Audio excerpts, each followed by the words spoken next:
Freelancing has taken me places I never thought or expected I'd go. Along the way, I made so many mistakes. So today, if I were going to start over, this video is about what I'd do differently.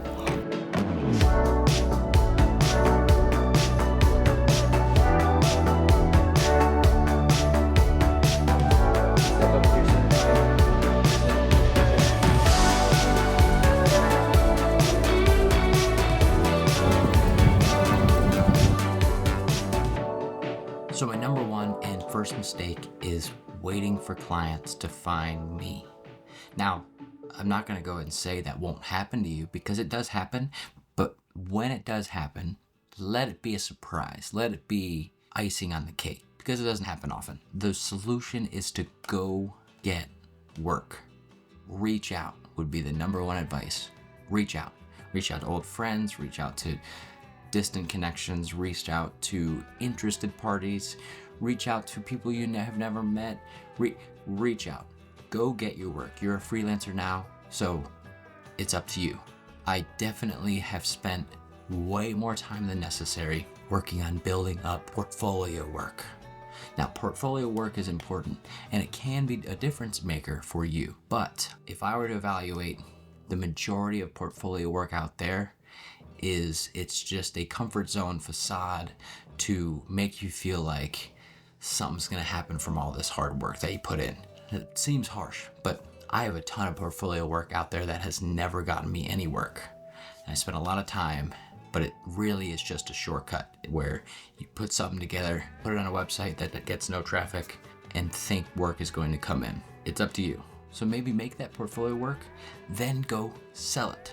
Spend the time, reach out, say, hey, look at this, I can do this for you.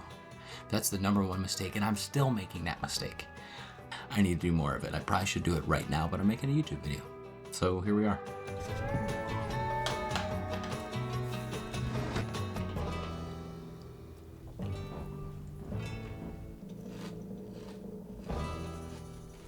Before I dive into mistake number 2, I want to actually bring up an example that just happened to me. In the process of buying this house, me and my wife have been talking about, well, now we really need to make a little extra money. We need to make sure we can afford this house. So with that said, what I did was I typed out a few messages to some people that I've worked with before or have always talked about. You'll go and have coffee with people and you'll talk about maybe working and nothing will happen, and because it's up to you. So I went and followed up with all sorts of people. One person got me 2 jobs, and it's gonna end up being about $10K worth of work. And that just came out from a simple text to someone that, normal conversation, a good friend. We always talk. So who can you reach out to right now? Start there. All right, number 2, the second mistake, probably working too cheap. Now, I actually have a lot of opinions on this, and I'm gonna try to keep this concise. What happens when you work cheap is you just bring down the market for other people as well, your competition, and then you get yourself in a scenario where you're doing too many jobs for too little money and just ends up being a losing battle. As I'm saying this, which is really frustrating with my brain, that I'm just argumentative usually, and I have somewhat of a script written out, but even as I'm saying this out loud to the camera and to you, I'm arguing with myself saying, but sometimes it's just important to do work. Like, I totally understand, as someone who's been doing this for a little over 5 years, the mindset of I need to make sure. My wife doesn't work, or she hasn't worked in a few years. So what I bring to the table is what we're dealing with. So I think if I need to go cut grass, I'll go cut grass. If I have that mindset. When it comes to working too cheap as the second mistake, I already want to argue against myself and say, sometimes you just got to do it. Sometimes you got to say, $300, sure, done, whatever. But I think you can get yourself in a cycle where you did this job for $1,000, and then you did this job for $1,500, and then that number is almost locked in. It's just much harder to get to the prices you want if you start too low. Maybe that's a better way to explain it, is you're just gonna have a really tough time negotiating for yourself if you just always start low. So I'm sorry I put this as a second point, but there's something to be said about pricing yourself fair. Check out what the market is. Remember what you're providing. Don't forget, you have to provide value. That's a simple point. A business owner doesn't really care about so much of what we care about in the video and photo world. You just need value. Now you'll run into clients that see the value in photo and video and they'll pay for it. That's wonderful. You will also run into clients that do not care. They care about their bottom line, the profit, and what they're taking home. So how do you justify yourself? This is a tough point. And now I feel like I got way too political with it, where I'm talking on both sides and I'm not really answering my own question because I'm not following my notes. You know, something to consider is tiered pricing. So this is my attempt to give you a takeaway from mistake number 2, is tiered pricing changes the scope of work rather than changing your rates. So if you have something in mind about your rates, don't change them. Just negotiate scope. Maybe that's a good way to start. Maybe there's a takeaway. Instead of saying, oh, it's too cheap or too expensive, there's something for everyone out there. So with that said, if you want to work at this level, but you want the job and you don't want to work too cheap, fine. Adjust your scope, don't adjust your rate. How about that? Little takeaway. Number 3 was trying to do everything. Now, once again, argumentative says, well, sometimes you just have to do everything. You're wearing every hat. You're the guy filming and creating the YouTube videos and you're the accountant and you have to do everything to an extent. Here's the issue that I got into. This is an exact example of what I went through. I started this industry because I was really interested in drones. Drones were cool. Drones still are cool. So I bought a drone. I bought a drone before I bought a camera. Okay, so then what was my first job? It was for a local greenhouse. Drone shots were barely necessary for what the client wanted. Drone was useless. I think it ended up being half a second of drone footage in their little video I made at the time for them. Okay, what's gonna make you money and how can you go in that direction? So, big point here is try not to get lost in all the different opportunities. Be careful with trying to be a master of everything. I like when people use the term, I'm dangerous at a lot of things. Like, dangerous, be dangerous about a lot of aspects of your business, but don't get lost on the little side trails, because the key is you're a business owner. As a freelancer, you are a business owner. You are self-employed and it's up to you to run your own business. Don't get lost on all the little side quests.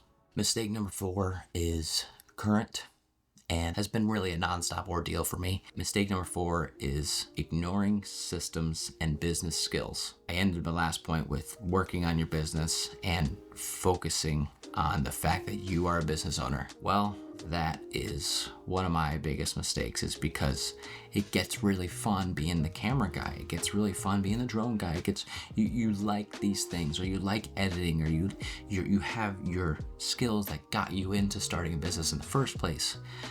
But now you need to make sure that you are cultivating and selling your art in a new way.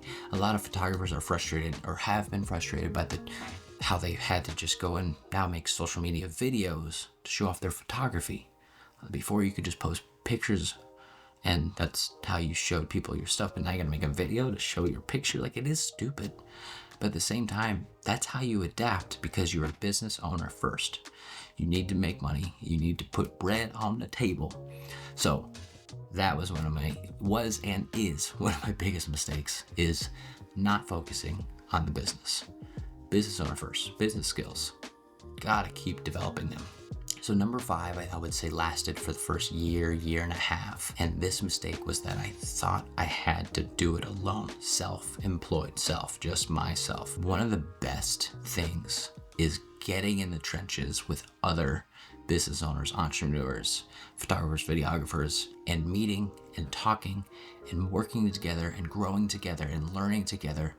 That was a game changer. And like I said, that happened about a year and a half into it. So I spent a lot of time just by myself until I met a few people, then I met a few more people. And now I have a community around me of people that I can trust, that can get me work. I can get them work. I can just talk to them and say, hey, I'm struggling here. Where are you, where are you finding solutions for that problem? Oh, you're this, that. It is a game changer because you're not alone. I'm making this video because I know I'm not alone, and I wish someone just pinpointed a couple of these issues, which is why I have these laid out, because they're mistakes, common mistakes that can be solved. Find some friends, build a community. You don't even have to pay them. They don't have to pay you. There could be no advantage other than the fact that it's a reminder that you're not alone. So that's huge. And with that, if you ever need someone to remind you that you're doing okay and you can do it, hit me up in my comments, email me, DM me, whatever works, because I'll tell you, you can do it. Don't wait a year to figure out that you're not alone.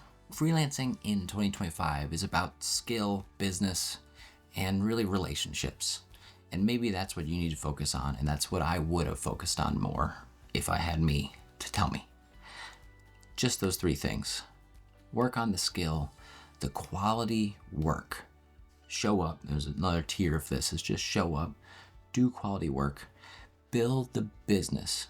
You're probably an incredible artist, but an incredible artist that posts pictures on a website that gets no traffic isn't gonna do anything. It's too bad that there's a whole world of SEO and crazy things you have to do to get seen nowadays, and the lottery ticket of the algorithm is out there, and that's why I make these videos, because I'd like them to do well. I'd like you all to subscribe, and I'd like YouTube to pay me, and I can feed my family that way. And then have quality relationships.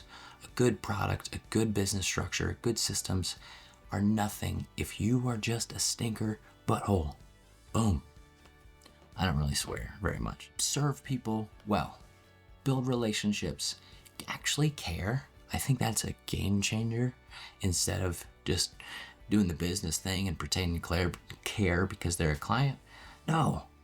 Really flip the script, and actually care. Promise it'll make a difference. Thanks so much for watching. Seriously, it means a lot.